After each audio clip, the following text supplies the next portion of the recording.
gonna be done with renovations? I don't know. Okay. You get your nails done? I did. Okay. The pink is New popping. salon. Where? The Artesian. I enjoyed my time there. Okay. I'll shout him out. All right. I was They out. give you a glass of wine? They gave me a Diet Coke, Okay. which is an improvement. Okay. I broke up with my toxic nail salon. No. Yeah.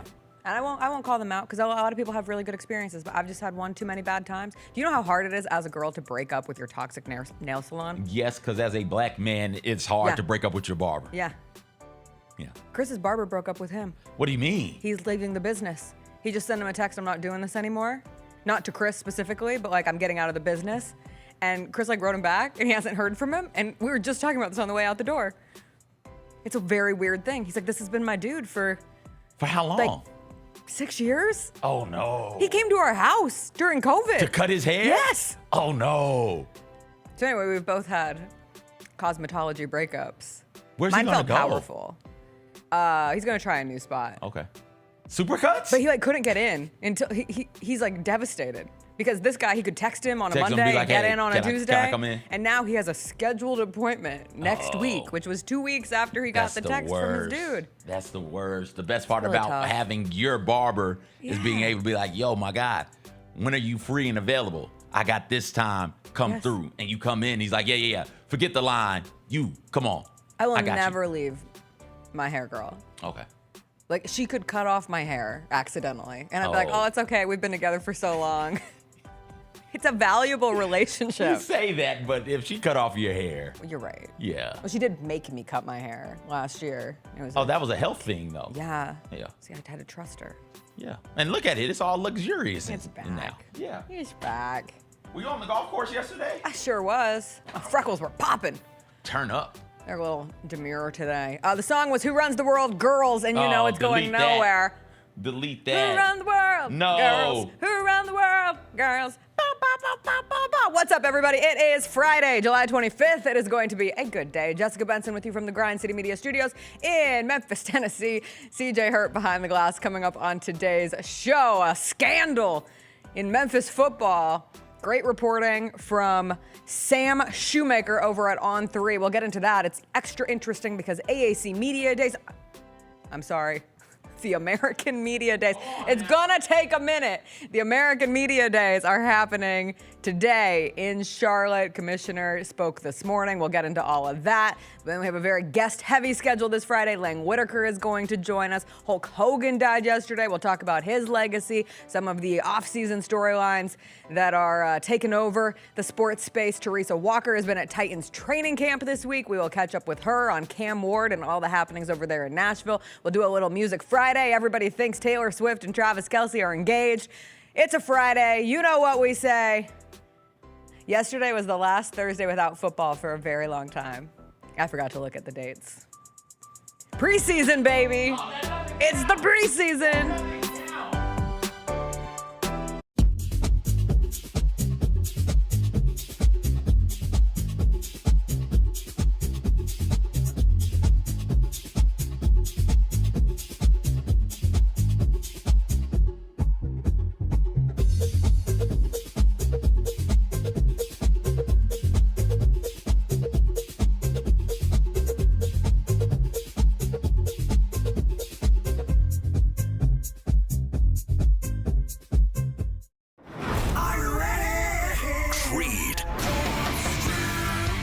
Overwhelming demand, the Summer of 99 Tour returns. July 27th, FedEx Forum. With very special guest, Daughtry. And Mammoth. Tickets on sale now at livenation.com. Don't miss Creed with Daughtry and Mammoth. The Summer of 99 Tour. Kroger shoppers and Grizz fans. Want exclusive last-minute discounted ticket deals texted straight to you? Sign up with the new Kroger Buzzer Beater deal. Fans can sign up by texting Grizz to 636-479 or visit your local Kroger store in the Delta Division and scan the QR code. By signing up, you agree to receive recurring automated promotional and personalized marketing text messages from the Memphis Grizzlies. Consent is not a condition of any purchase. Message frequency varies. Message and data rates may apply. Sonic Radio. Welcome back to Sonic RNDIO. That spells radio with me, the CIO. This just in, the new Sonic $1.99 menu lets you build a crave-worthy meal for just $1.99 an item. Whether that's a creamy shake, crispy tots, or a quarter-pound double cheeseburger. This just out. Ostriches. They're mean, not very cute, and in my opinion, way too big for a bird. Don't miss the Sonic Fun 99 menu. 5 items, always $1.99. Live free, eat Sonic. Tax not included. See menu for details. So let's start with the Jaw 3, the graffiti, New York versus New York. New York. Yep. That box is so Yeah, that fire. box is fresh. I'm actually happy to see a new box. Like, Yeah. it's time. Box like, is fresh. The first and the second seen one a with the box same like box. that. I see Yeah. a different box now. So yeah, And that's fresh. And the graffiti tough. letter A looks cool. Yeah, they look that's cool. tight. I like that. The Sneak Fest Show, live Tuesdays at 2 p.m. on Grind City Media on X, YouTube, and the official Grind City Media mobile app. Did you know the Grizzlies were going to try to get up and get you? No, I have no clue. I thought the Grizzlies loved me when I worked out because it was like super fun and everything was, just natural. We were just having a conversation. It wasn't like said, what's your favorite color and, like all that stuff. What's your favorite color? It wasn't interview. First date type vibe. Yeah, it wasn't interview questions. It was just like, hey man, how you doing? Like, and it was just real easy to talk to him. It was real easy to talk to Coach Thomas. The Chris Vernon Show, live on weekdays at noon on YouTube at Grind City Media and the official Grind City Media app.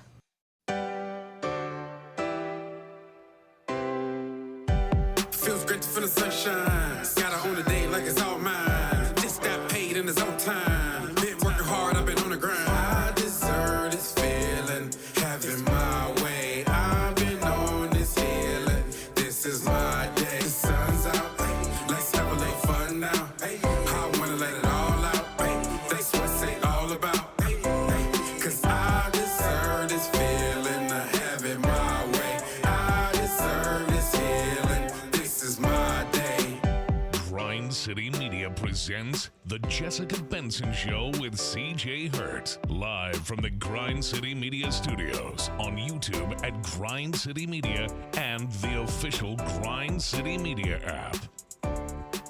What's up, everybody? Happy Friday. Finally, Friday. We made it to the end of our week. Busy show coming up today. Whitaker will join us in the second segment. Teresa Walker will join us in the third. But we have to start with the American, formerly known as the AAC. Media Days began yesterday in Charlotte with their kickoff party. Commissioner Tim Pernetti speaking this morning. I think speaking as we are live on air. Coaches, players will speak today. And I thought the most interesting thing of the day was going to be the explanation of SOAR, the brand ambassador to the American. But instead, we had a bit of a scandal pop off yesterday, thanks to some intrepid reporting from Sam Shoemaker over at On3 and the Tiger Sports Report. And Sam is a student journalist at the University of Memphis. He graduates in 2027, but he is doing real reporting, which is awesome to see. And last week he reported that he had multiple sources alleging that a former Memphis safety had leaked parts of Memphis's defensive playbook to UTSA ahead of their game last year. That game, if you remember, was huge, massive implications for Memphis in their college football playoff hopes and dreams, and ultimately ended any hope and dream because they lost to UTSA 44-36. But that safety is reportedly Taj Rael, who was on and off the Tigers football team last year, and ultimately, I believe, wasn't on the roster for the Memphis UTSA game when all of this happened due to an off-the-field incident. There's been some reporting that he had been dismissed by the team, and he's not with the team now. He's at Purdue, and Purdue has now had to make a statement saying that they're aware, but they see this scenario as a mischaracterization and they don't have any concerns. But yesterday, Sam also reported the actual text messages between Rael and UTSA quarterback Owen McCown, and you can see in the upper right corner a photo of what is assumed to be the play calls of the Memphis Tigers. And he said, here you go, though. That's all the signals. And Owen was moved to tears. Sad face, sad face, sad face. And Wait, is that sad face or is well, that it's not like, laughing I'm till so- I cry face? Well, I was going to say, or like grateful till I cry, because he just got all the signs. He's Okay. got everything going. said far left is coverages. I'll send you better list showing you the call, but they run quarters and none of their safeties can cover, by the way. No reroutes on the slot. The field safety is the weakest link in the defense. His hamstring hurting, but he's running out of eligibility. So when you play him, he's number 0. And then the guy said, bet, but let me know if they cut your stuff. I'll put in a word. I was also reminded, Owen McCown is Josh McCown's son. And the fact that Josh McCown has a grown son playing college football just is one of the many things in this world that makes me feel incredibly old. This is nuts. And even if Rael is not on the team or was not on the team, like that's such shady behavior from a former teammate. It would be even worse, let me be clear, if he was on the team and doing it to his own team where he was about to go play a game. But it's still not great. I don't know like who gets punished in this scenario, and if he is now playing at Purdue and they have deemed it a mischaracterization and they want to roll with him, okay. You can't go back and replay the game between Memphis and UTSA. If you're UTSA and you're given this information, I guess the admirable thing would have been to delete and move on, but not many people are going to do that in that situation. So it'll be curious how it is addressed at American Media Days between the coaches, between the commissioner and all that. What was your reaction when you saw this? Oh, we got a ride. It looks like we're going to South Bend, Lafayette. Where the hell is Purdue at? That's where we're going up there. Looks like a team bonding trip. Looks like Purdue? A position bonding trip up to Purdue. West Lafayette. There we go. Up there to West Lafayette. We're going up there together. A weekend trip. Okay. And if we stumble across them, whatever it is what it would have to be in that moment.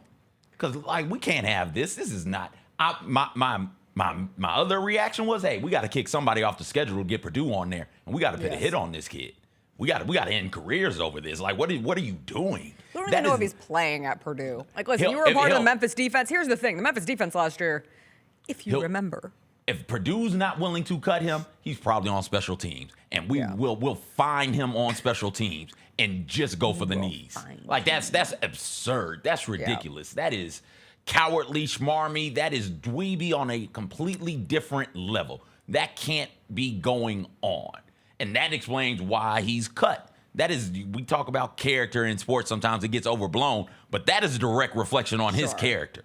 That is a direct reflection on what he is as a person. And for you as Purdue to allow that to stay on your team, what do you think is going to happen when you do something he doesn't like now? You think he won't leak your playbook? You think he won't tell signals? You think it was just a Memphis thing? No, that's a character thing. That's on him as a person. Like, he's a bad person for that. Like, so, if they want to keep him, like you said, there's no real punishment that can be levied out.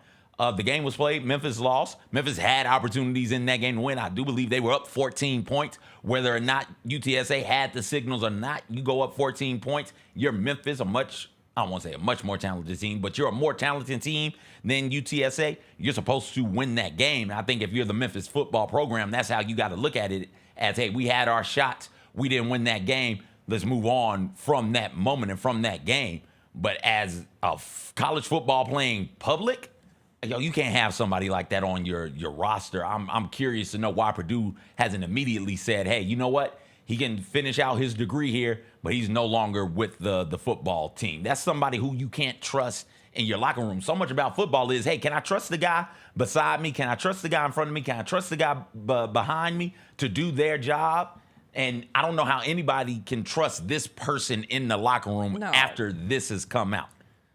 Tim Pernetti, who is speaking right now, commissioner of The American, he said, quote, I'm aware of the situation. I've had very open dialogue with Coach Traylor and Coach Silverfield about it. They're going to address it. There's not really much to the story. I think a lot of it has been sensationalized and is much ado about nothing. Not much of the story. He gave the whole playbook away. And I see the text messages, and I get if you're trying to move on and whatnot, but I also welcome to journalism, Sam Shoemaker. Like, you did some good reporting, and now this is what happens when people of power try to move on from a situation. Also, truly shout out to Sam. I think it's awesome seeing a student journalist committed to doing actual reporting like this, not to get super newswoman over here, but so often kids these days, CJ, I don't know if you're familiar with the children, but most want to be content creators, right?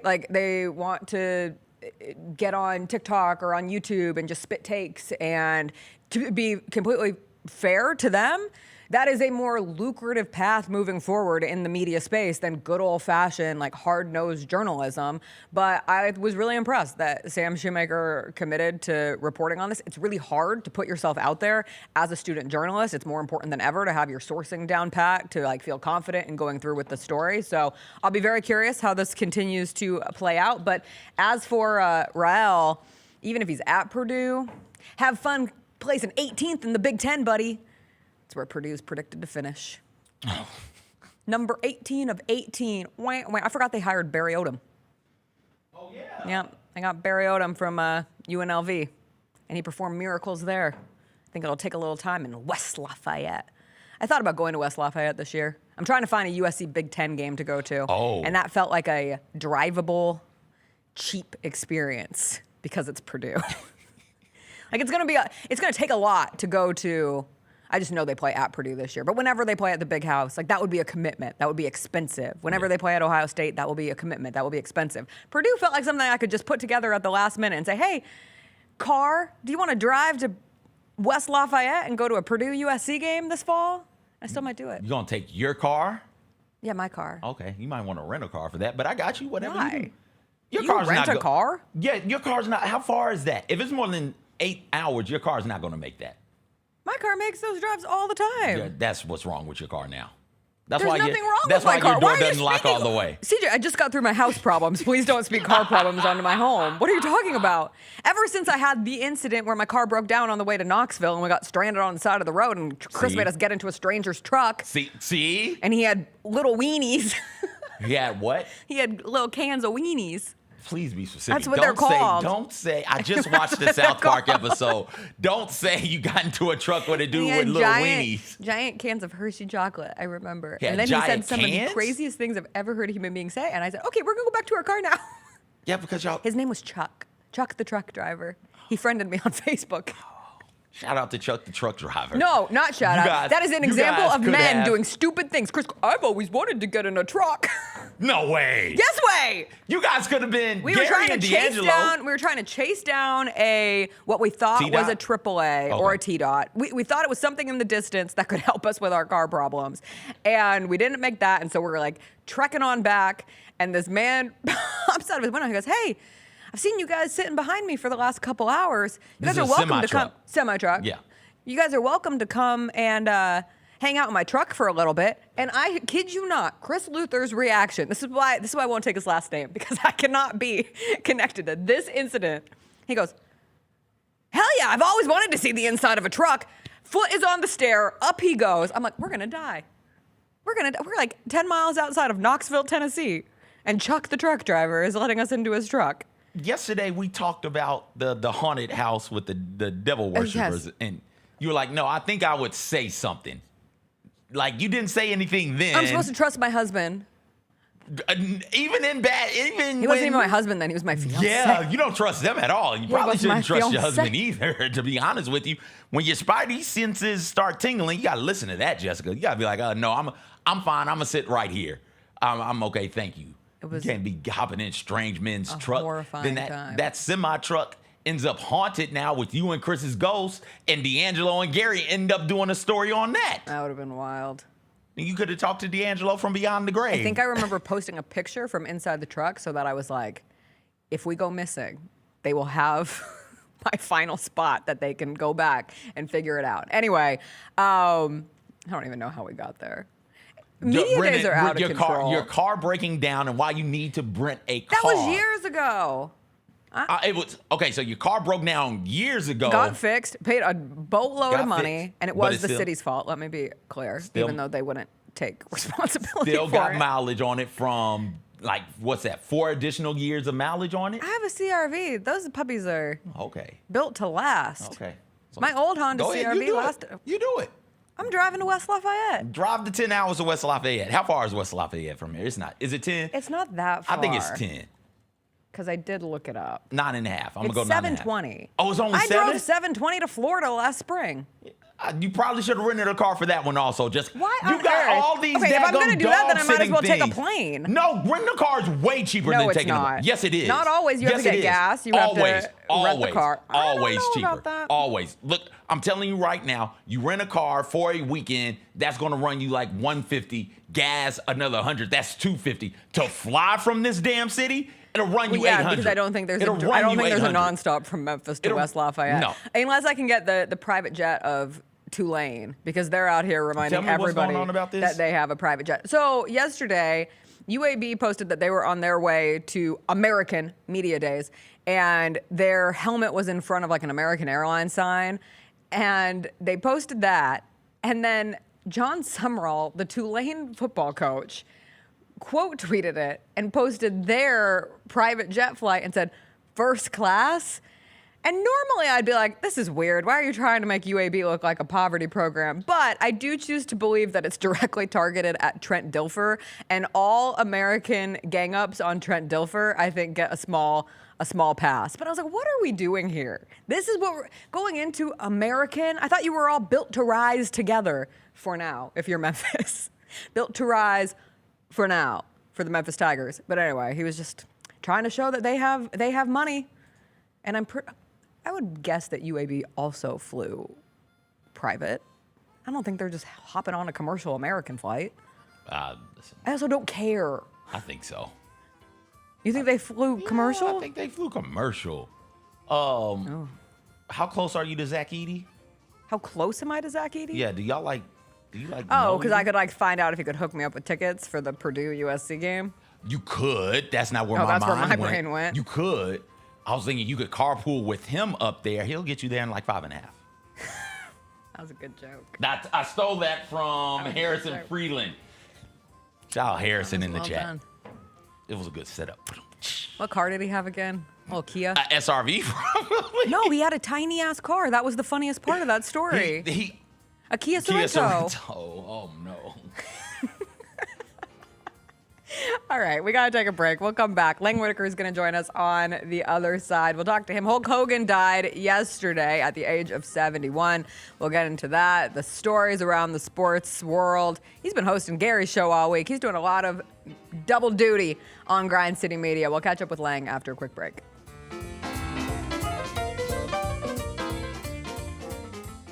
It's time for our Pick Six, Mike. 6 classics that we're most looking forward to in the 2025 football season. Las Vegas, obviously, that's the Grambling State University, Jackson State University clash. They're taking 2 iconic HBCU brands going to an NFL stadium in Las Vegas. Get all of your HBCU sports and culture news by tuning in to HBCU Huddle with CJ Hurt and Mike Wallace. New episodes drop every Thursday on grindcitymedia.com, YouTube, and Spotify.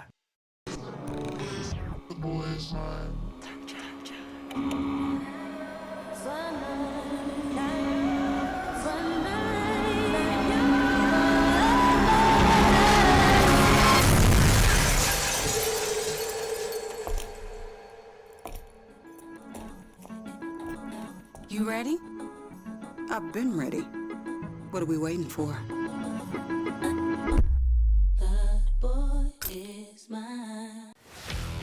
Let's face it, there's a lot of trash talk in basketball, but the great teams let their performance do the talking. Like Ford F-150 with Pro Power on board, a class-exclusive industry-first feature that turns your truck into a mobile generator and leaves the competition speechless. Ford F-150, official truck of the Grizzlies. Greatness starts here at your Mid-South Ford dealer. Class is full-size pickups under 8,500 pounds, GVWR. Shinedown. Dance Kid Dance Tour. Live in Memphis. FedEx Forum, Saturday, August 30th. With special guests, Bush and Morgan Wade. Get tickets now at livenation.com. Shinedown, live in concert. For more, visit shinedown.com.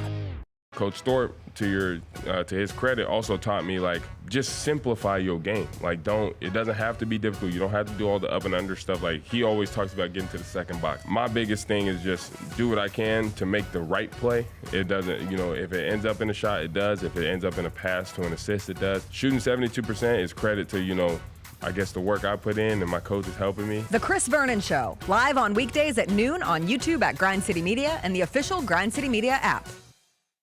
You get to the main event, and you hear the crowd. There's some rumblings in the crowd. Here we go. They say, "We want truth." I love how John Cena said when they were chanting, "We want truth." You can't handle the truth. There you go. I loved it. He takes the knee off, boom. Takes the mask off, boom. And it's our freaking truth. God, man, he cost John Cena the match. Tune in to Grind City Wrestling weekly on the Grind City Media app and on the Grind City Media YouTube channel. There are futures for Aaron Judge possibly hitting 400. Hitting 400 at the All-Star break, plus 600. Oh, wow. To have a 400 batting average in the regular season, plus 3,800. To win the Triple Crown is only plus 145. I don't think he's going to hit 400 for the season. I don't either. I that would be ridiculous. Yes, ridiculous. The Odds Couple, live at 2 p.m. on YouTube at Grind City Media and the official Grind City Media app.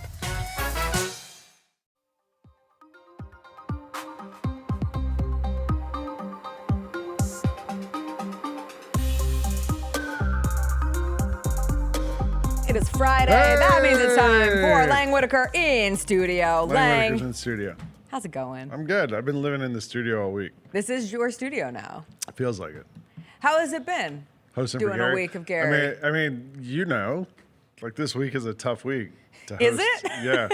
I mean, not just this week, like this month, really. Okay, but these next 2 weeks are excessively, like once you get into preseason football, NFL. You can really start going heavy in the football space. But I think this week specifically, unless you really get up for training camp, and I do think people used to really get up for media days, but that's kind of dissipated. I was listening to someone talk about it yesterday where it's almost because of the oversaturation of how much we hear from these people all throughout a year. There are so many podcasts, there are so many radio shows, there's so many TV shows that it's not like we're really thirsty to hear from coaches or from commissioners. Like we know what's going on. I loved ACC Media Day. Okay.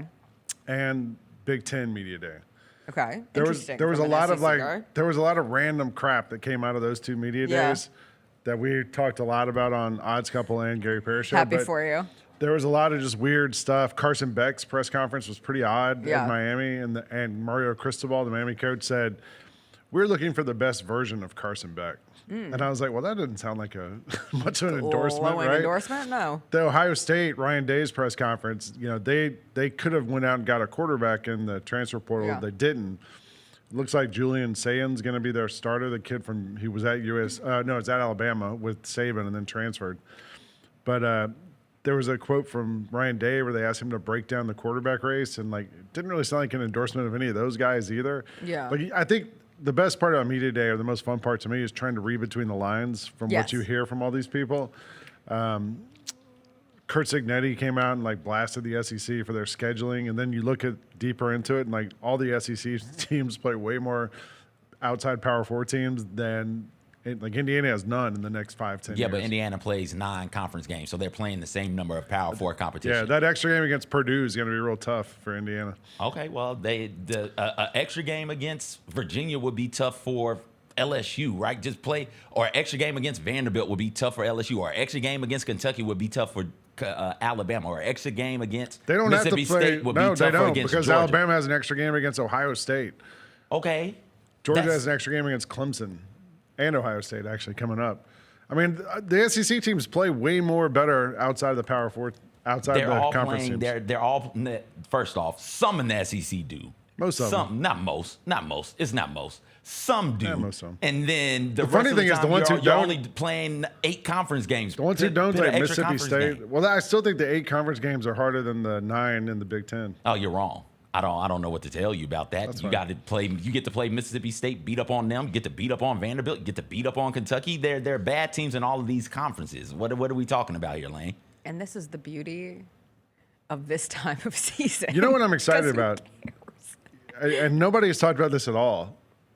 And next week starts Eurobasket. Okay.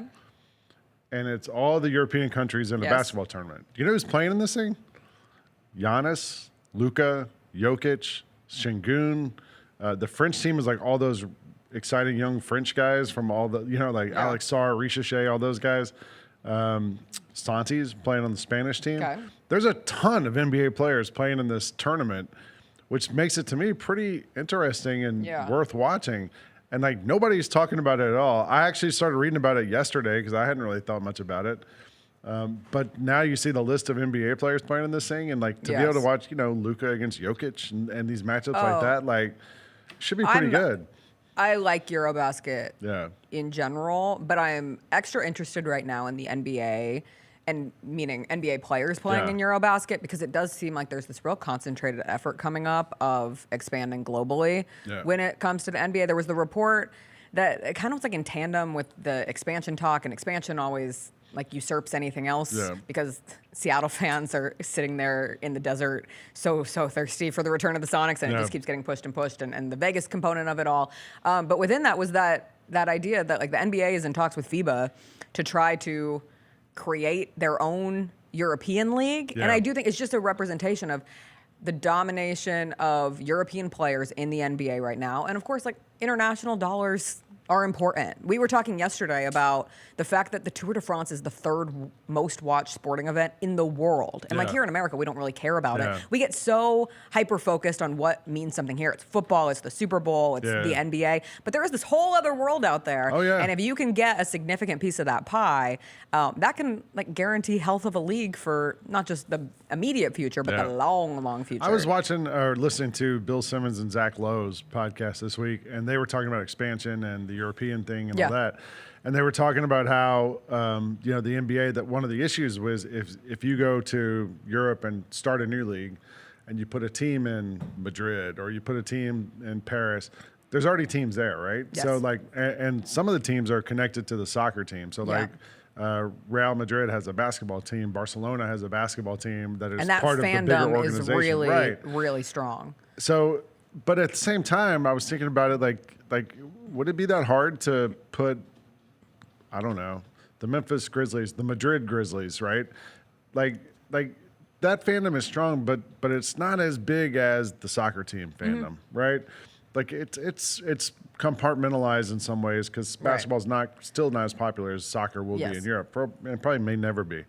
But can you tighten that gap? Yeah, I think is the think thing you everyone's can. looking. I mean, that's why the NFL is playing more and more games every single year overseas.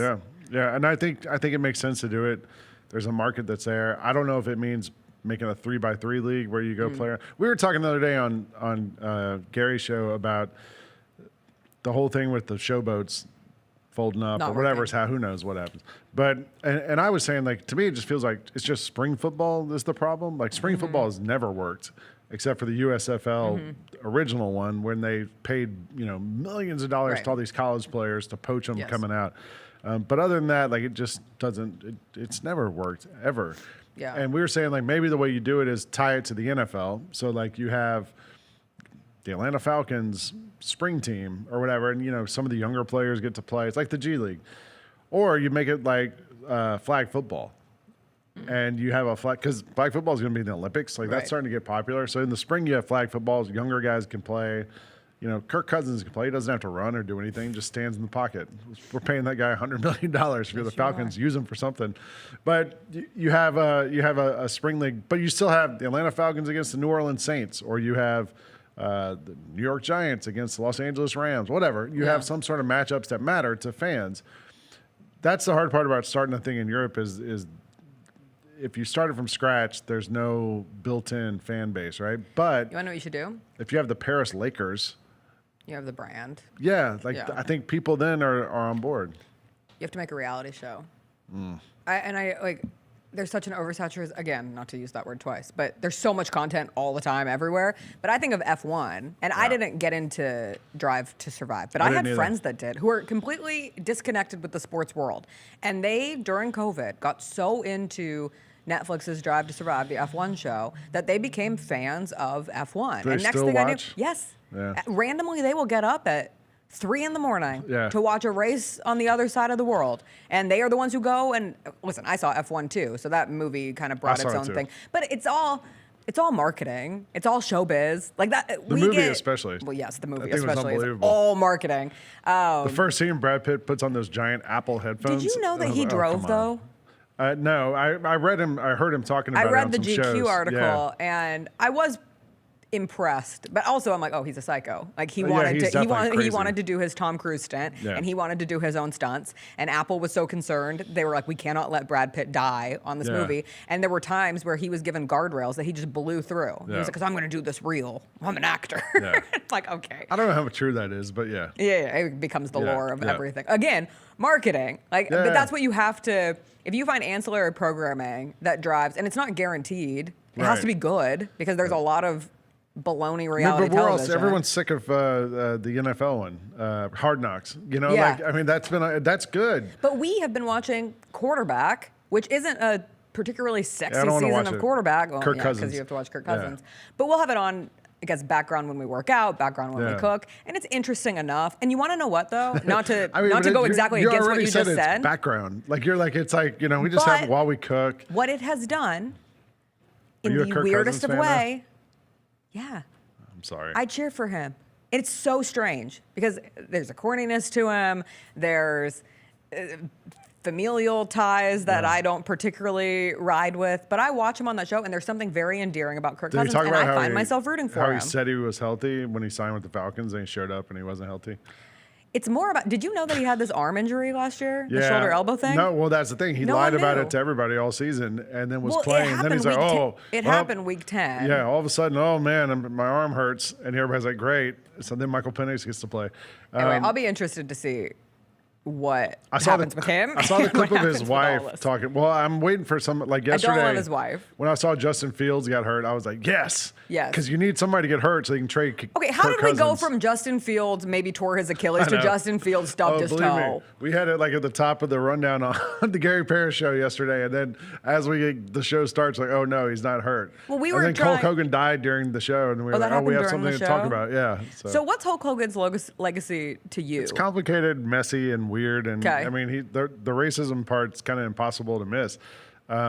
It's almost like two different things because, like in the '80s, none of us knew that he was a trash person, and so you come away thinking, "Oh, this guy's unbelievable. He changed sports and entertainment. Really, like Yeah. he kind of set the blueprint for The Rock and all these John Cena, all these other guys Yes. who've come along after him, Steve Austin in some ways, but then you find out like, oh, this isn't a person you should look up to, you know, like he's not cool. Like the Hulkamaniac's running wild out there, and he had vitamins for the kids and all that stuff, and then like he's just somebody I follow on Facebook wrote a thing about this today, and he said at the end of it, he said, my autocorrect keeps changing the Hulkster to the Huckster, which autocorrect might be correct this time.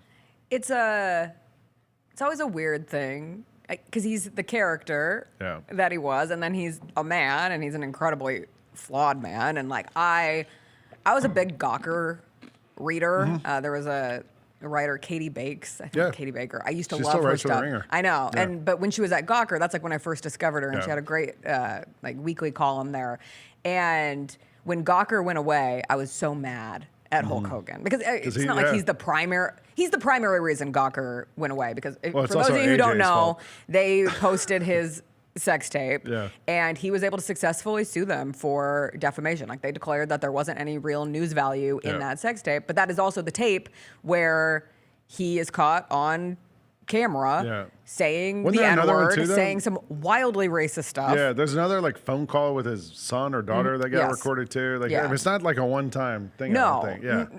It's a character thing. Yeah. Like it's who he is. And so there's that piece of it. I did not grow up a wrestling fan, so No. I saw this big tan You're also kind of young enough that like he caricature. was kind of over by that point. You know what I mean? Like he was huge True. when I was a kid. So when I watched the Vince McMahon documentary Yeah. on Netflix, I Another actually trash person. found myself from separating the art from the artist, like more Yeah. respectful of his place in the wrestling world Wrestling. and understanding That that, was- history and the heel turn of it all. we and- spent a long time yesterday talking about our because Bennett is into wrestling and CJ knows a lot about wrestling too. So we were talking about our are wrestling Mount Rushmores, and like there's really no way you can do it without Hulk Hogan on there. Like he's one of the most important wrestlers of all time. And I will say, as someone who didn't follow wrestling as a kid, I knew who Hulk Hogan was. And granted, part of it was like Brooke Hogan's pop career. Yeah. To be fair, she was better than people gave her credit for. Like there was something there was such a similarity with Lindsay Lohan between their music and then also the reality television there was the reality show. So that kind of all lined up together. Hulk had like a sitcom on like he played a nanny, or there was a movie he played a nanny. So it's almost similar for me with Ozzy Osbourne, who died this week, because I didn't really know Ozzy Osbourne as a musician. I knew Ozzy Osbourne as reality television star on MTV. I did a deep dive on Ozzy like 3 weeks ago. I only knew him from reality TV too, because I was always like scared of Ozzy Osbourne, the singer, when I was a kid. And like Black Sabbath, it was all like evil, and I was like, I don't.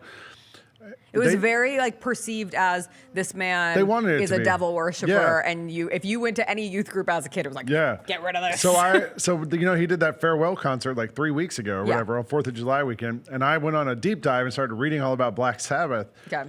They were just like a regular rock band in England, and they weren't popular, and they had to figure out something, and they saw people lined up for a horror movie called Black Sabbath, and they're like, oh, let's just make our music real creepy and stuff, and that's how it started. Bennett, that's one of his favorite artists of all time. And when Ozzy died, he came in the next day. He's wearing a T-shirt from like a show he went to here in Memphis in the 2000s, and it said Ozzy, and it had like a devil with horns and like you know satanic imagery and all this crap. And I was like, "Were you scared of Ozzy?" He's like, "No, it's just a, it's just a." It reminds me of when Billy Bob Thornton and Angelina Jolie did the like wore each other's blood in vials around their neck. Like it was specifically to that time. Tying it back to Brad Pitt. Tying it all the way back. Speaking of someone who's trying to use media and PR to regain his clean up the image and situation. But we all thought they were Angelina and we thought they were nuts. That time period was so like not anti that, but you were led to be scared of behavior of that. And now we sit here today and you can kind of recognize like it's a part. It was parts that were being played. And the same goes for Hulk Hogan. Like he was playing a character. He played it incredibly well from a career standpoint. If you are able to, and you don't have to, like I saw some people be like, you have to celebrate him for who he was as a wrestler and you can critique him, but that shouldn't be his legacy. I'm like, no, like it's very fair if that's his legacy. Like if that's how you remember Hulk Hogan, like I'm not here to stop you. And the kind of the part that gets missed in all this was he wasn't a very good wrestler. I mean, there's other guys who were way better, like technical wrestlers, from like Bret Hart to Shawn Michaels, all these guys. But Hulk Hogan was just good at the other parts of it. Which is what Vince McMahon was trying to. He fit perfectly into the plan. And that's why The Rock is kind of an enduring character too, because he was better at wrestling probably than Hulk Hogan was. But he was so good on the microphone. Like he was the best ever. You give him the mic in the ring, he can go 20 minutes. Guys now like Roman Reigns are terrible on the mic. They're great athletes, good wrestlers, but that's why like managers exist. People like Paul Heyman now or Bobby the Brain Heenan back in the 80s. If you're bad on the mic, they give you a manager, and they are the ones who do your talking basically. Hulk was good enough at talking, and he had this character, and that was Macho Man. But Hulk had the brother and the Hulkamaniacs running wild and all this stuff, and he had cartoons and all that stuff. So like that part is, I think, kind of the good part of his enduring legacy, and then he kind of screwed it all up after that by when reality TV and actual reality came in, and we actually found out what kind of person he actually was, and that kind of messed it all up. Lang, thanks for joining us as always on a Friday. We gotta take a break because Teresa Walker is gonna join us on the other side, and she has actually been at training camp, eyes on the ground. She's seen Cam Ward, she's talked to the Titans. We'll catch up with Teresa after a quick break.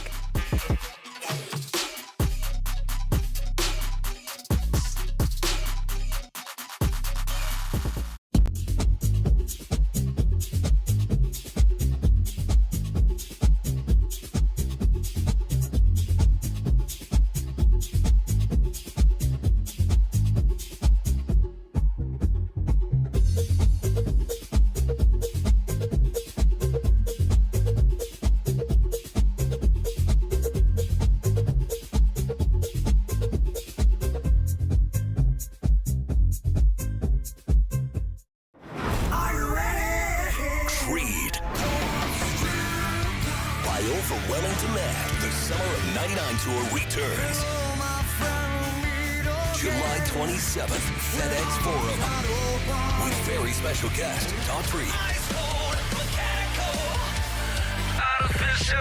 and Mammoth. Tickets on sale now at livenation.com. Don't miss Creed with Daughtry and Mammoth. The Summer of '99 tour. Kroger shoppers and Grizz fans. Want exclusive last-minute discounted ticket deals texted straight to you? Sign up with the new Kroger Buzzer Beater deal. Fans can sign up by texting Grizz to 636-479 or visit your local Kroger store in the Delta Division and scan the QR code. By signing up, you agree to receive recurring automated promotional and personalized marketing text messages from the Memphis Grizzlies. Consent is not a condition of any purchase. Message frequency varies. Message and data rates may apply. The FedEx St. Jude Championship at TPC Southwind, first of the 3 playoff events. Watch me take flight. It's a different sight when you take it to this height. And you notice, we them boys step into the wars, ready to give me my awards. See, I got them starstruck. I got nothing to lose, so I'm letting it loose. I ain't paying my dues. I got them starstruck. You get to the main event. And you hear the crowd. There's some rumblings in the crowd. Here we go. They say, "We want truth." I love how John Cena said when they were chanting, "We want truth." You can't handle the truth. There you go. I loved it. He tasted me off, boom. Takes the mask off, boom. And it's our freaking truth. God, man, he cost John Cena the match. Tune in to Grind City Wrestling weekly on the Grind City Media app and on the Grind City Media YouTube channel. There are futures for Aaron Judge possibly hitting 400. Hitting 400 at the All-Star break, plus 600. Oh, wow. To have a 400 batting average in the regular season, plus 3,800. To win the Triple Crown is only plus 145. I don't think he's going to hit 400 for the season. I don't either. I that would be ridiculous. Yes, ridiculous. The Odds Couple, live at 2 p.m. on YouTube at Grind City Media and the official Grind City Media app. It's time for our Pick Six, Mike. 6 classics that we're most looking forward to in the 2025 football season. Las Vegas, obviously, that's the Grambling State University, Jackson State University clash. They're taking 2 iconic HBCU brands going to an NFL stadium in Las Vegas. Get all of your HBCU sports and culture news by tuning in to HBCU Huddle with CJ Hurt and Mike Wallace. New episodes drop every Thursday on grindcitymedia.com, YouTube, and Spotify.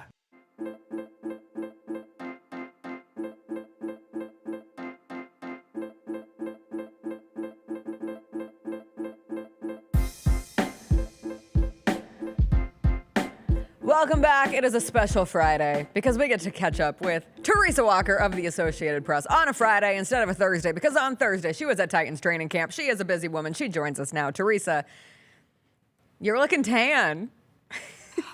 It's tough not to, right? I mean, and we're just 2 practices in it. Now, part of it is for training camp, you have to build a little bit of a base, the ability to deal with the heat and have some sunscreen, suntan base, because sunscreen will only take you so far when you're out there grilling in the sun. What sunscreen do you use? Random question. Neutrogena 50. Okay. SPF. We're in this process. Chris got this new app that tells you how toxic all your products are, and he's really leaning into it. It's a very San Francisco thing of him to do. But he put it on our sunscreen. We use Supergoop, and he put it on our sunscreen this morning, and it gave it 0 out of 100. And I was like, excuse me?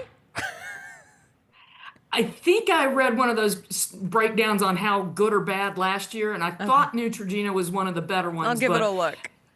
Yes, CJ? It's called what? Supergoop. I thought you said Supergoop. She said Supergoop, Jacob. It's Supergoop. It's not Goop, which is Gwyneth Paltrow's brand. It's Supergoop, which is a sunscreen brand. And it's been my favorite sunscreen that I've found. They have a clear version for your face. And it's just been it's been revolutionary. And then, what is wrong with Supergoop? It's goop that is super and protects you from the sun. But apparently not. Except it has chemicals in it. But then I tried to tell Chris, I was like, of course it has chemicals in it. Everything has chemicals in it. Right. Well, and here's the one thing that we've learned with training camp. If you use the spray-on stuff, after a week or so, No. It comes right off. But what it leaves behind after a week or two of using the spray stuff, it creates like this shell on your skin. This hard armor layer, and it's like you can't scrub that off with the hardest bath brush. So it's like I'm using the Neutrogena lotion. So, but there's a whole science to this. Surviving training camp. Surviving Training Camp, starring Teresa Walker. What have you learned in training camp so far for the Tennessee Titans? Well, the one blessing about Will Levis choosing and them announcing Monday that he was going to have season-ending shoulder surgery, Cam Ward gets, the bulk of the practice with the ones, which is good. I mean, he's a rookie. Yesterday, he said Wednesday, his first practice, he graded it as a mid. Wasn't that bad. I think he was 12 of 17 for all the throws that he made that day. Yesterday, probably mid would have looked good. He got picked by Cody Barton once, should have been a second time. Rookie safety Kevin Winston, one of their draft picks, he came up with a ball at one point, took it away from an offensive player. But that's the thing about training camp. There's ebbs and flows. And yesterday was a defense day. The biggest problem is the defense has the edge until the pads come on.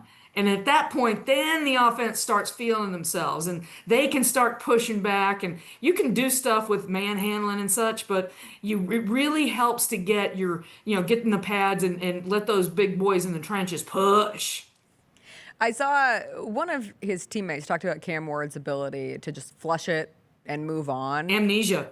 Yes. And I'm curious what you've seen of that characteristic from Cam so far, both just in these opening days of training camp and going back to his short time with the Titans to this point.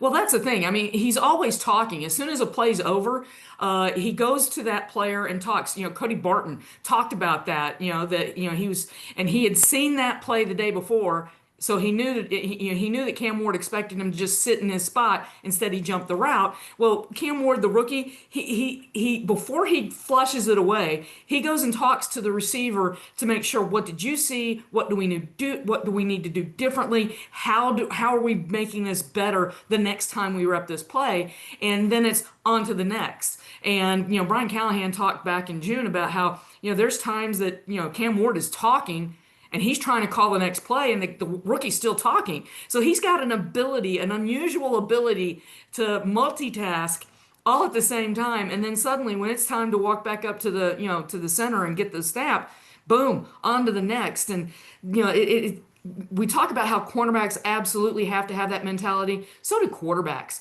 I mean, I have covered a lot of rookie quarterbacks.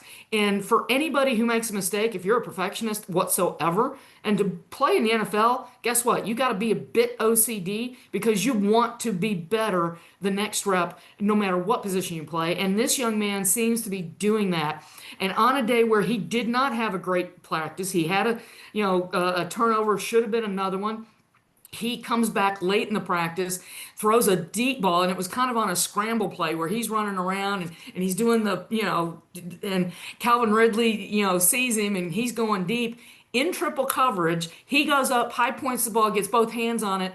It would have been a catch, except Xavier Woods comes in from behind and pops him a little bit, just enough to get that ball out of there. So to see that in process, I mean, that's the kind of thing that allows you to improve, because you can ruin an entire practice. And in this time, with the 2 days are gone.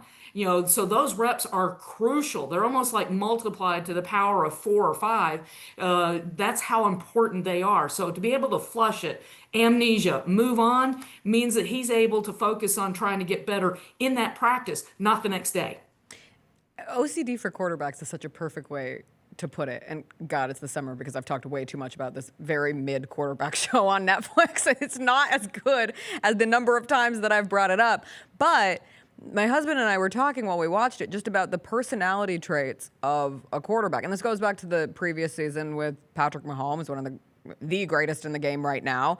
And this year with Goff and with Kirk Cousins and with Joe Burrow. And the mental characteristics, they are, obviously this is like curated for a show, right? So it's what wants to be seen. But it does stand out, just the dedication that it takes to be the quarterback of a team. And there really isn't room for anything else but football. And it sounds like Cam Ward, and this is what we do for rookie quarterbacks, it sounds like he's got the stuff, like the mental stuff that could lead to him at least being able to succeed on that side of things coming up for his rookie season. Every time he talks, he's just been very impressive. Well, that's the thing. I was having this conversation during practice yesterday. I've seen so many quarterbacks come and go. Physical abilities get you only so far in the NFL. It's just a fact. You've got to have that work ethic, that push, that drive. And Cam Ward, he's still showing up bright and early in the morning and, studying and doing that. Jeffrey Simmons talked Wednesday. He's like, I'm not going to get in here as early as he does. And so to that kind of push. And, we saw it during the offseason. He was getting his fellow rookies in there so they could go over the play script for that day in practice so they could all be on the same page, trying to make sure that they're ready to execute what's being asked of them. That can be the trait that takes him beyond so many. I mean, right now, I saw a list last week, and it was a breakdown of quarterbacks by the percentage of throws to their first read. Trevor Lawrence was at the top of that list. Anthony Richardson with the Colts wasn't far behind, and Will Levis, again, was on that, in that mix as well. So you've got to be able to, at this level, work. The arm is a given. If you're here, you can throw the ball. You can run around, you can run and execute an NFL team. The problem is the winning quarterbacks do more. And, right now, the early indications are Cam Ward might be that guy. But then again, he was the number one pick overall. So is he going to be like Peyton Manning, or is he going to be like, well, there's so many quarterbacks that, it's a long and ignominious list. We got a question in the chat for you, Teresa. In your humble opinion, what is a position that you think the Titans need an upgrade at the most? The person in the chat says defensive end, edge rusher specifically. Well, they brought in Draymond Jones, and drafted Femi Oladipo. Trust me, I'm practicing all these rookie names. So those two young guys have been getting a lot of help. They brought in Jihad Ward yesterday and let go Keandre Coburn. And where's a guy who's been more of an edge rusher in his career? So it's going to be interesting to see. But that probably is the biggest question mark. They let Harold Landry go because he was... it's like, he got to the quarterback, and he led the team in sacks. But for the money they were paying him, he just wasn't impacting games. So that probably is the biggest question mark on this team. Now, I say that wide receiver, they've got a lot of guys. They seem to like everybody at wide receiver. But who is going to step up is a big question. I will say this. Anybody who's watching from Arkansas, Traylon Burks is in great shape. But he's at a point where he's going to have to prove that he can. I mean, we've seen him little snippets make incredible plays. He's got to stay healthy. If he can stay healthy and available, that might help him work his way on this roster because he is at a point where it's like, earn it or bye-bye. Any surprising player that has stood out so far in these opening days that people should maybe keep their eyes on? Cody Barton. I mean, he's a guy that they signed from Denver and gave him a 3-year contract, and he's bounced around a little bit, but he is playing. Maybe it's that contract just giving. Some guys react to a new contract and they relax a little bit. It's like, I've arrived. Others see it as a confirmation, an affirmation. It's like, I've made it. And that seems to be the way Barton has taken it. It's like, they believe in me. I'm going to go prove to everybody what I can do. He was all over the defense and making big plays in the offseason program. He's doing it here as we start camp. And, he just seems to be that anchor in the middle of the defense that they've been so looking for a couple of years. So, they've tried drafting guys and, brought in Kenneth Murray last year and just nothing seemed to really work in the middle of that. And it was just a rotating process. He seems to be a guy who might be able to stop that revolving door for now.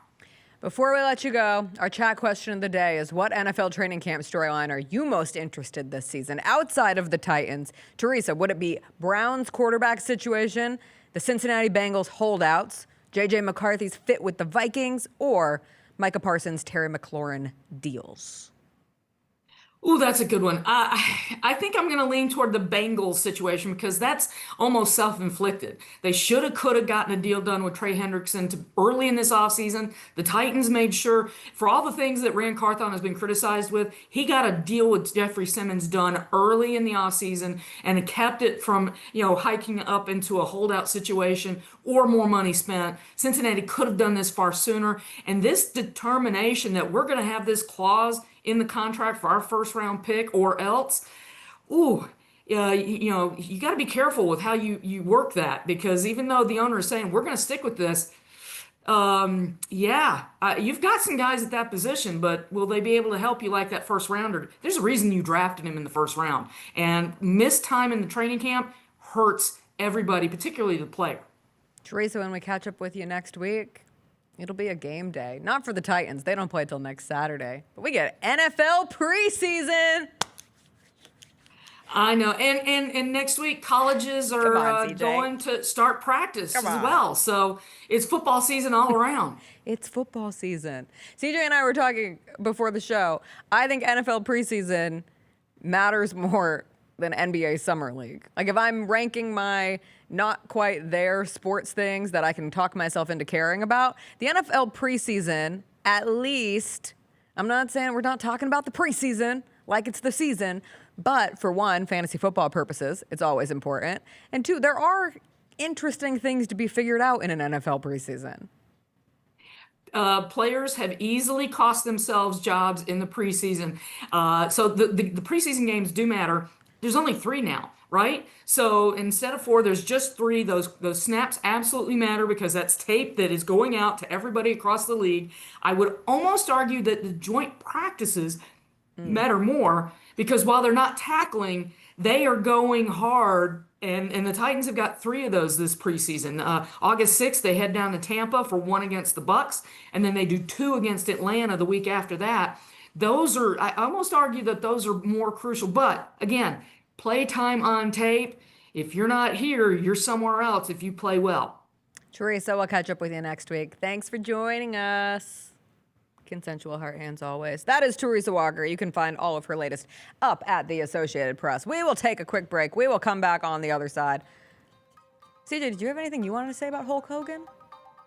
Hulk Hogan was the first one to get found out, right? The first one to get caught up in one of these types of scandals, and we kind of shunned, and he was the first one that hurt. And after that, I kind of went numb. But it hurt me to find out Hulk was as racist as Hulk was, unapologetically so. Like that hurt me to find out. And I was like, oh no, not the Hulkster. I love the Hulk. I love Hulk Hogan. And to find out that he had disdain for black people and others, it was like, oh, okay, well, great. Now I can't like this guy anymore. And that's painful. No, I personally, I don't want to walk around feeling like I have to dislike you because you dislike me. I would like, because I'm full of love, Jessica. As the most lovingest person on the show. Most loving person, most furthest right person on the show. That's what they always say. The right thing to do is to love, and nobody loves quite as hard as I do. No. But to find out that that's not only is it not being reciprocated, but you actually dislike me because of the color of my skin, right? Like that hurt me. And it hurts that we're in a life that was full of really good things, really cool things that shaped me as a kid and me as a man now, and that shaped wrestling and what wrestling is able to become.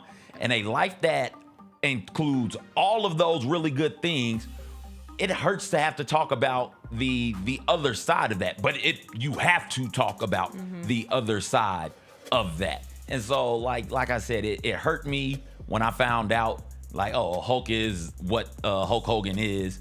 I'm not trying to take away anything from the legacy of what he was and what he means to wrestling, but like that's a part of it also. And so we've got to be able to have both of these conversations simultaneously. And if we can find a way to do it with something as inconsequential, honestly, as a wrestler, I think when we get to more consequential things that actually matter in life, I think that we can find a way to have those types of conversations and be better set for it, looking at the good and the bad and understanding in totality what this person is and what this legacy is. Did he ever apologize for it? No. So, yeah.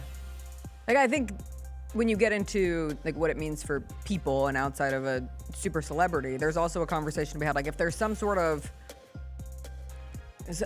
At some point, an apology wouldn't be enough for everybody, but an apology would have at least shown remorse, or if there had been any level of, I don't know, then maybe it would have been fake. So, who knows? Very well said. Even with an apology, right? Like, yeah. You are what you are. And you're going to apologize and then turn around and do the same thing over. It's like, okay, man, I got it. Cool. Yeah, Let's figure out how to talk about Hulk, right? Let's figure out how to talk about Hogan, and then I bet we can figure out how to talk about some of these other people. Rest of it? Some of these more pertinent, you think more so? important. You think we can use Hulk Hogan as the prototype? Yeah. I think we can. Okay. I trust us as a society, and I shouldn't. Yeah, that's putting a lot of faith. I shouldn't. That's putting a lot of faith in humans. But as the most loving person on this show, because I'm the furthest right person, you got to go that route. We'll take a quick break. Speaking of love, they think Travis Kelce and Taylor Swift are engaged. Ooh. I'll tell you why. We'll do some Music Friday. What we are listening to, we also had another celebrity death. We've had 3 this week. That's what tends to happen. Right by the eyes. Yeah. Chuck Mangione. Long live Chuck Mangione. One of the best running gags on TV. We'll get into it after a quick break. Have you always dreamed of entertaining on the biggest stage in Memphis? The Claw Crew is looking for members to join their team for the 2025-2026 season. Claw Crew members are hardworking, high-energy entertainers who assist Grizzlies home games by hyping up the crowd and much more. Not only do they support the Grizzlies at home games, but also promote in Memphis and across the Mid-South. Open auditions are Saturday, August 9th at FedEx Forum. Visit grizzlies.com/auditions for more information and to register today. The First Ladies of FedEx Forum, the Grizz Girls, are known across the NBA for setting the standard for professional dance and entertainment, and they are looking for dancers to join their team for the 2025-2026 season. With the chance to gain professional dance experience, collaborate with national and local artists, and connect with the Memphis community, auditioning for the Grizz Girls is an opportunity you do not want to miss. Come show up and show out at Open Call Auditions. Visit grizzlies.com/auditions now for more information. Shinedown. Dance Kid Dance Tour. Live in Memphis. FedEx Forum Saturday, August 30th. With special guests, Bush and Morgan Wade. Get tickets now at livenation.com. Shinedown, live in concert. For more, visit shinedown.com. So let's start with the Ja 3, the graffiti, New York versus New York. New York? That box is so that box is fresh. I'm actually happy to see a new box. Like, it's time. Box is fresh. The first and the second one with the same box. I see a Yeah. different box now. So yeah, And that's fresh. And the graffiti letter A looks cool. Yeah, they look That's cool. tight. I like that. The Sneak Fest Show, live Tuesdays at 2 p.m. on Grind City Media on X, YouTube, and the official Grind City Media mobile app. Scotty Scheffler ran away with the Open Championship this weekend. My God, this guy, he's not real. Have we reached the point with Scotty Scheffler where you don't have to care a thing about golf, but you still know there's a dude named Scotty Scheffler who is awesome at it? He is solidified himself as one of the greats in the sport. At this point, probably of all time. The Gary Parrish Show, live on weekdays at 10 a.m. on YouTube at Grind City Media and the official Grind City Media app. What is the biggest Summer League accomplishment so far for this Grizzlies team? Tuomas Isalo filling out his coaching staff. The Ryan Saunders hiring was essential. It was big time. You have a veteran NBA voice there. Hey, Grizzlies fans, be sure to tune in to GrizzBeat, where the panel and I break down all things Grizzlies and take a look at the rest of the NBA as well. The show is live every Wednesday, 2 p.m. on YouTube at Grind City Media and the official Grind City Media app.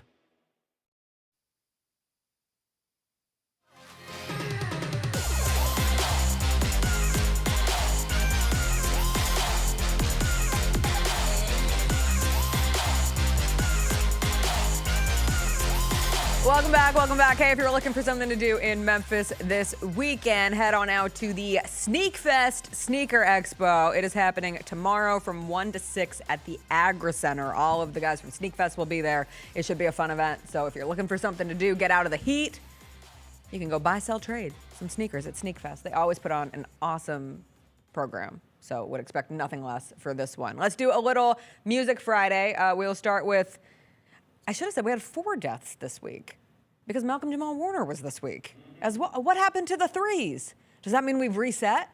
And we're going to get another 2? Trisha Paytas has so many reincarnated children right now, I can hardly handle it.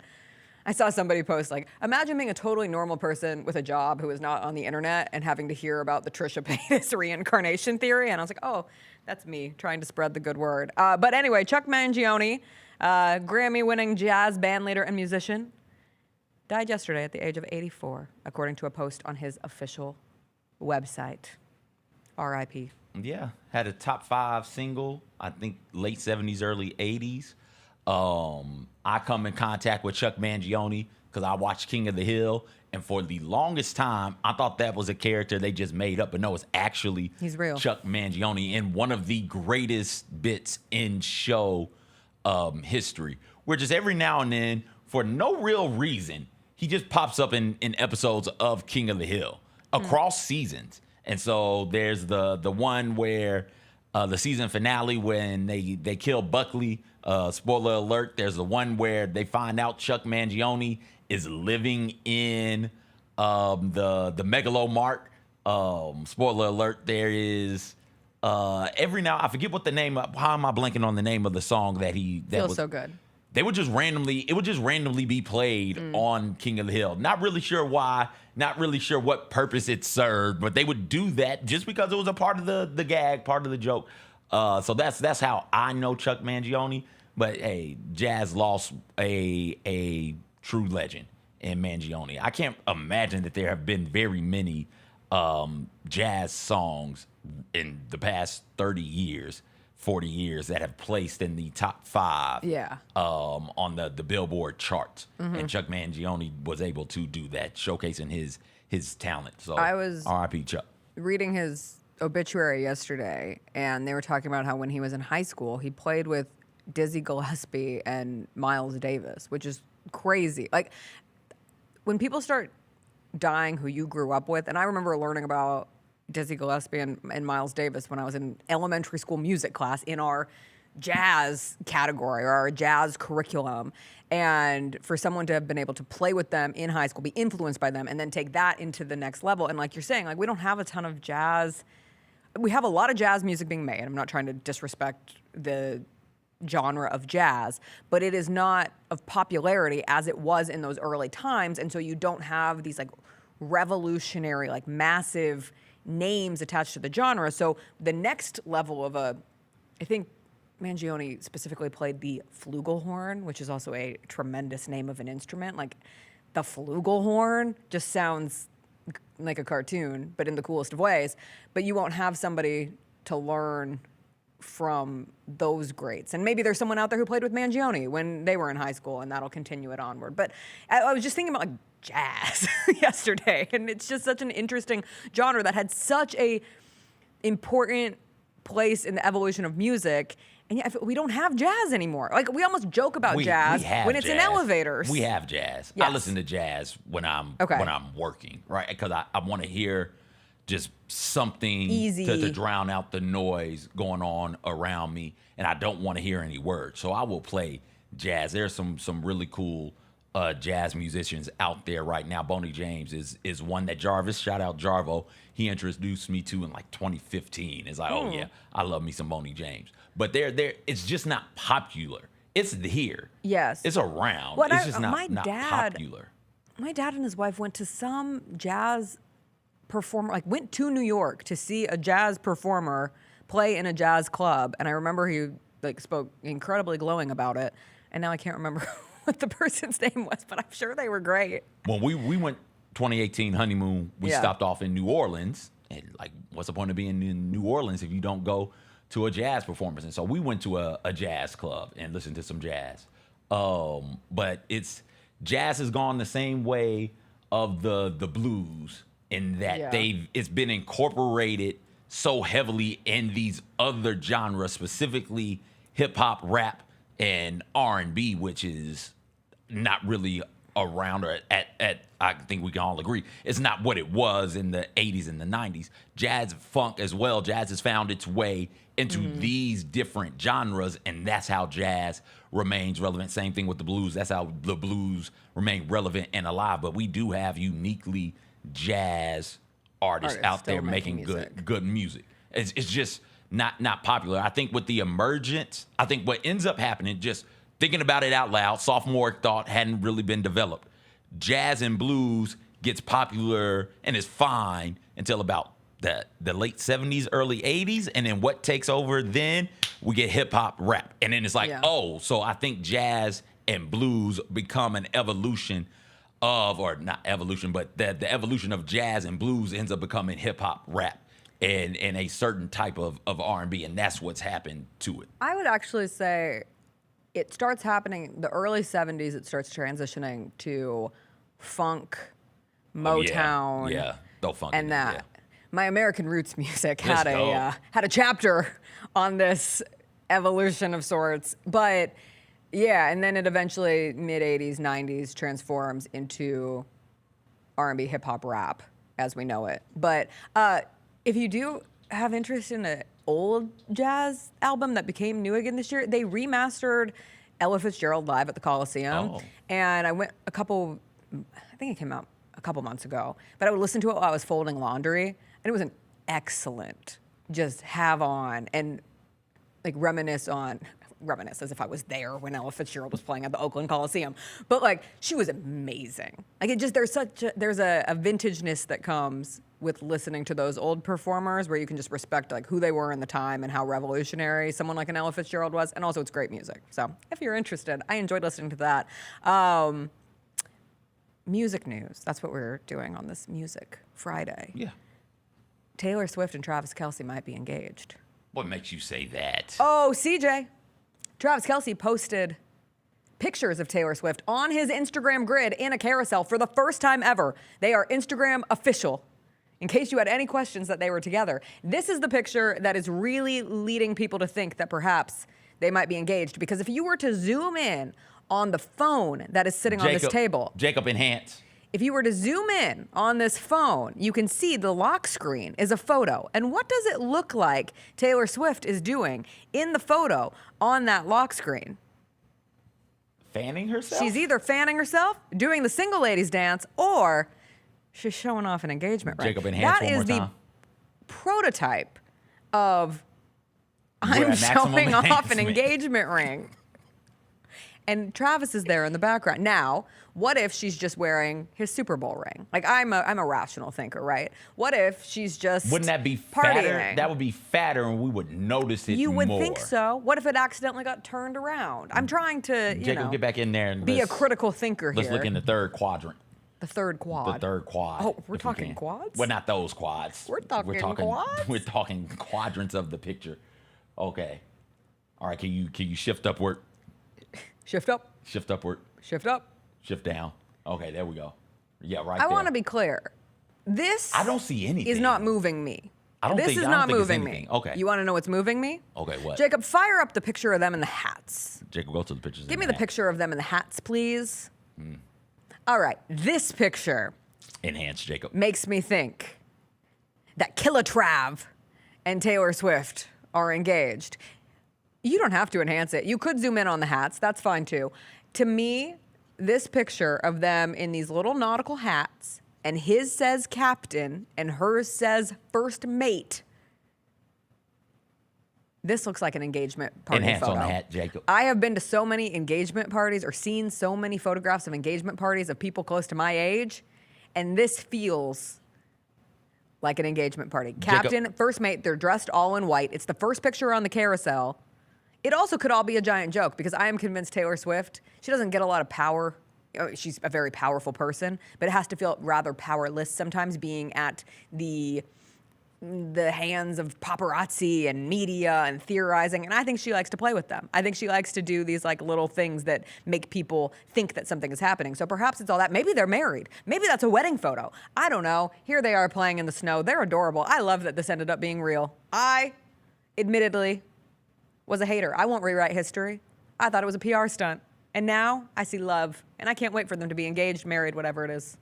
Jacob, can you go back to the picture with the hats, and I want you to enhance on Taylor Swift's hand, because I don't see a ring on her there. hand? Yeah, I don't see a ring there. That's the wrong hand. Her hand with Is the it ring is not? behind his back. I thought the hand with the ring is on the left. Isn't that her left hand? Oh, interesting. Yeah, enhance. There could be a ring there. Okay. I just don't see it. There could be a ring there. Okay. All right. She could also not be wearing a ring. They're on a boat. But I'm going to go on a boat this wouldn't- weekend. I'm going to take off my ring. Does that Okay, mean I'm not married? Wouldn't you Yeah, have humble to have? brag. I'm going on a boat this weekend. I finally did it. I'm going to the lake. The biggest issue I have with your people is when you guys have The privilege. biggest issue? Yeah, when you guys catch a privilege, you just rub it in everybody's Yeah. face. Oh, You don't absolutely. have to. You don't have to rub your privilege, I do. Jessica, in people's I faces. just wanted you to be reminded Yeah. that I'm going on a boat. Yeah, well, And it's going congratulations. fast. Congratulations.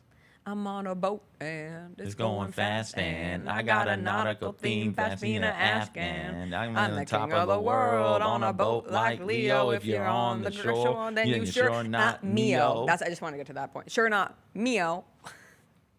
But I would take off my ring if I was on a boat. And Taylor Swift, I mean, that'd You be would take very rich. When was the first time you took off your engagement ring? Okay, that's a bad question to ask me. Why? Because I never take it off. Okay. Ever. All right. So I would assume most women are, especially if it's No, fresh. I'm the anomaly. I would assume most women, when it's fresh, aren't taking that ring off. No, they take it off every night. They take it off when they work out. They take it off when they Okay. shower. They take it off when they're on a boat. Sometimes they take it off Women when they go on out there, vacation. let me know. How often do you take Yeah, off sorry, I your, have to speak the for first, all women. The first 4 or 5 I am months the of the voice of engagement, how women. often did you take that ring off? A lot. Okay. Hey, listen, you got it. I don't think they're engaged. I think they're married. You think they're married? Yeah, I think they're married. I think they've done this whole You thing. think they're married? Yeah, I think they're married. How would they sneak I a have wedding no proof. past I don't everybody? even follow this like that. How would they sneak a wedding past people? There's no way they're married. It's a private. It's There's private. no, Jessica, there's no way they're married. Yes, they are. No. Yes. No. If they It's got small. married. I don't think they had a giant wedding. They could have a party later. I bet they were married by a justice of the peace. They had a nice, I'm writing Taylor Swift, Travis Kelce fan fiction here. They had a nice, relaxing, quiet, private wedding. We would still find out about it. If anybody was there and somebody else has to be there, because you have to have the officiant and you have to have the 2 witnesses. Like one of them is talking. Okay. No, they're not married, Jessica. Come on now, close. Shut that eye. Shut it. There you go. Can I reopen it for the next conversation? For what? How are they going to arrest Glorilla when there were intruders in her home and they came to investigate the intruders in her home and then they said, oopsie, we smell something in here. That doesn't do it for me. We smell something in here. And next thing you know, Glorilla is being arrested for possession of marijuana and controlled substances, or a controlled substance, singular. However, Glow has spoken. And she said, crazy, my house got home invaded Saturday while I was in Indianapolis performing for the WNBA All-Star Game. And instead of focusing on finding the suspects, they focused on some cannabis. 1, so no, I wasn't busted. 2, my house got robbed. 3, I wasn't home. Long story short, my house gets home invaded and I'm the only one that gets arrested. So that's the tea. Clock that tea, because they haven't even found the people who were invading her house. And she had family members in the home, which is a very traumatic thing for there to be burglars. That's a really tough word. Burglars who were in there stealing her stuff. I guess they stole some jewelry, expensive jewelry, before they were busted by these authorities who came in. And then ultimately were like, it smells like weed. Oh, there's a lot of cannabis in here. We're going to arrest Glorilla the next day. Bottom line, Glow's going to be here tonight. Turn up. Yeah, Glow. Yeah, Glow. G-L-O in the G-L-E. Ook, ook. I can't do it. I apologize. Why did you make that noise? Because it doesn't come out right with me. And when I try to do it, it sounds even worse. You make no. I'm really bad at it. You You don't understand. I've been trying. Can you do Don't just do There you go. Now can you do Oh my gosh. I tried to. Why can you not do I don't know. I've Everybody sat makes in my home trying over and over to make the sound so that it wouldn't sound as horrible as I. You could say Deep it. So go So do that. There you go. No, that sounds bad. No, what you? That sounds like I'm like trying to sounded imitate my worse. dad calling out sick from. Hi, this is Carl. Jessica's sick from school today. How often did you do that? Once. Did it work? Nope. Absolutely not. Wait, how'd you get caught? They were like, no, this is not. I wasn't at school. It was a activity. It was an after-school activity. And they were like, this doesn't sound like Carl. Did you immediately hang up? Yes, I buckled. No, I buckled. I was like, yeah, you're right. I'm sorry. Oh, come on. I apologize. No. Yeah, I was embarrassing. Ugh. I can't do Don't it. go ugh. You're close. There you. That's it. No, not like that. No. No. What is wrong with you? End the show. And are you listening to anything good? Did you listen to the new Tyler, the Creator album? No, I'm not Do into you have any Tyler. interest I'm not in into it? the Tyler, the creator, in that sort of a way. I thought his verse on the Clipses album, which I've been listening to Is good. constantly, was really good. That album is incredible. That is rap the way I want to hear rap. The flows, the beats. Yeah. All like that's what when I listen to rap, that's what I'm looking forward to listening to. Tyler, the Creator, on that. I forget the name of the song, but he's great on it. I don't know why, but for whatever reason, I've been unable to get into Tyler, the Creator. I've been unable to get into a lot of music this year. For me, it's felt like a unmemorable year Okay. of music. And that's an unformed thought, so I listen to Nokia every single day. I listen to Outside maybe every it's single because day. I didn't particularly like that album, and so I haven't had an album to hang on to like I did last year as much. Although, have you ever heard of Akeem Ali? Yeah. I just started listening to his stuff. It's great. He put out an album this year. There's a song called Nylon. Okay. I think is the first track on that album. He had a big song in like in 2020, I think, that went kind of viral. That was very, speaking of 70s, like something you would hear in a skate rink. Okay. That was good. But then this album is a really nice album. Mariah Carey has a new single with Kalani. Someone else is on it too. It was a fun little summer bop. All right. Other than that, Madonna just released a techno version, I think, of one of her old albums. Okay. I know you'll be first in line for that one. I didn't Send me listen good to the music. first album. I feel like this happens to me with books too. I go in a drought where I just can't get into a good book, and that's how I am with music right now. I can't get into an album enough that kind of sends me into I want to listen to music all the time. Instead, I'm listening to a lot of podcasts. Oh, we got to talk about Liberty Lost next week. Don't let us forget. Did you listen to the last episode? Yeah. It came out, okay. Yeah. We'll talk about it next week. I hope everyone has a wonderful weekend. Stay cool. We'll see you Monday. Bye. I was looking to find an artist. Kyle Dion is one who I've been listening to. What's his name? Kyle Dion. Okay. He's good.